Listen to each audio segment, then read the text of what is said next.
that is how I see those coaching jobs. I want to bring in now producer Tyler to get to your questions, your observations as we head into week 6 mailbag and probably coalesce about our Fighting Irish and our Sooners.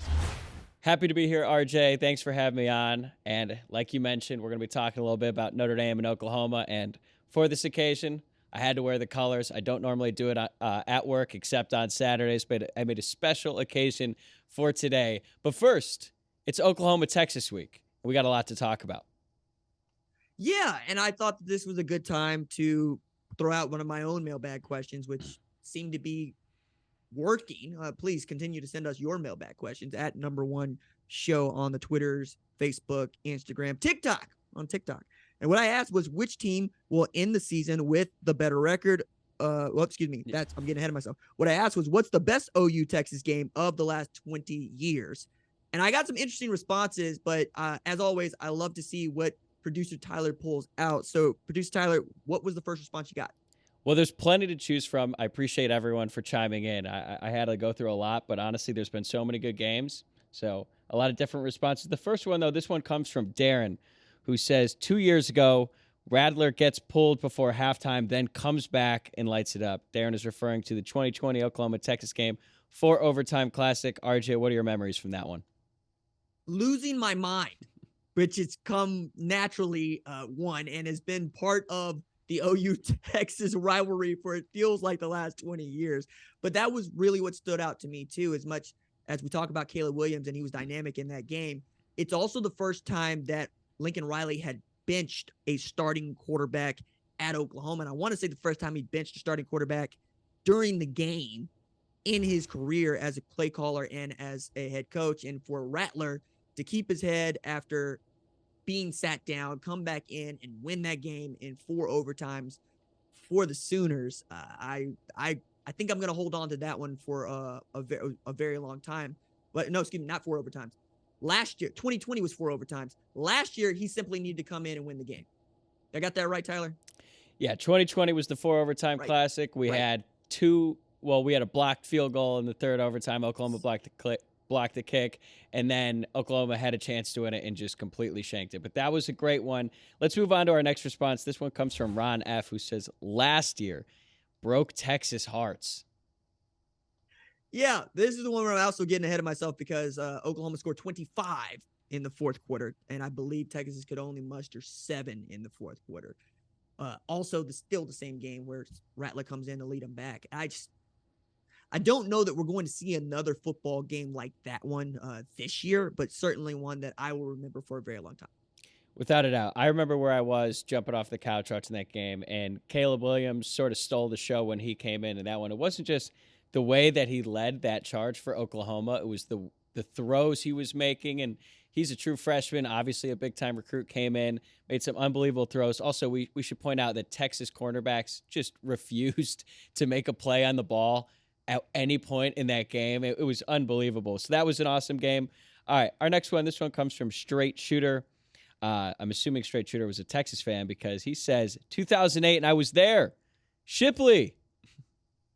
That one I remember, 45-35 to the Longhorns. And what really gets under the skin of Texas fans that I hold dear, I will withhold names at this time, is that they believe they were the team that should have been playing in the national championship against Florida and not the Oklahoma Sooners. But, hey, don't lose to Texas Tech. That's what we got. Don't lose to Texas Tech. Lose to Texas. But we don't play Texas. We play Oklahoma. Still, the way that game went, I just wanted DeMarco Murray to be healthy and wanted to see what we could do against Urban Meyer's Florida Gators team. But, yeah, that one's going to stick for a very long time. It's also the day that I found out that Jordan Shipley was a dude, and I was no longer on team. What's this? What's the skinny white dude doing over here, just going all over and up and down my defense? What is this? What's happening here? But yes, Jordan Shipley ends up being a dude, and I also learned that Colt McCoy is also a dude, and of course they end up being the team that represents against Alabama in the next national championship game.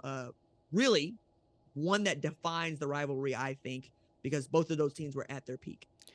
Exactly. Two, I think I think they're both in the top 5. If they weren't in the top 5, I think Texas might have been 6. Oklahoma was ranked 1. 2 great quarterbacks. That one, Colt McCoy, Sam Bradford. A shootout, just like it always is. And I had to go back and watch the highlights of that one. It's just like, man, every year these two teams play an awesome game. Our last response, this one comes from Aaron Woodard, who decided to completely neglect the question. And rather than picking his favorite one game, he picked 4, including the 2021, 2002, 2008, and 2018. So we've already talked a little bit about 2021 and 2018. What do you remember from that 2002 or the 2008 game that really sticks out to you? Oh, man. The 08 game is when the high-scoring offense was no longer just Oklahoma, right? But it's also the Bradford year because we didn't know that Sam Bradford was going to be a Heisman Trophy candidate. That's the one that sticks out to me. The 02 one, that just made me think of Brent Venables and that defense because at that time, between 99 and basically 2004 until, Matt Leinart, Reggie, and that Trojan team destroyed us with 55. The moniker that Oklahoma had was one of defensive prowess, right? Like, I believe it's 02 is also Superman game, right? So Roy Williams coming over the top to knock the ball loose from Chris Sims.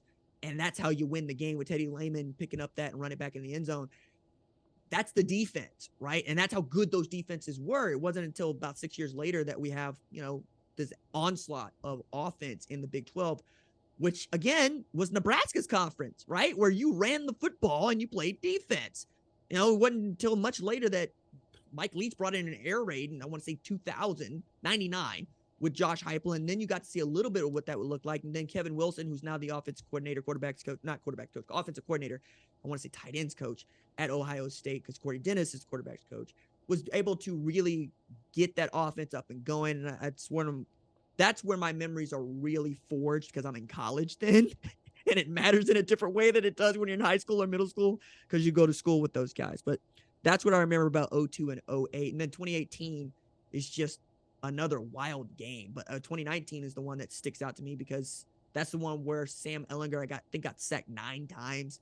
And Jalen Hurts had an outstanding game in that one too. Again, these two teams, they show up for OU Texas. But as you can see, Tyler, I am not wearing my Beat Texas hat. And I'm not wearing my Beat Texas shirt because it just doesn't feel like it's in the cards this year. Okay, before we move on, though, I got to ask you, we've talked about a bunch of different games. What is your favorite Oklahoma-Texas game from the past 20 years? 2020, the COVID year. It's a wild year. Nobody's at the stadium. So to see this sort of 4 overtime magic happen with literally empty 92,000 at the Cotton Bowl was just a weird thing to acknowledge. But to watch it on television, and then I sat down before I got this awesome gig.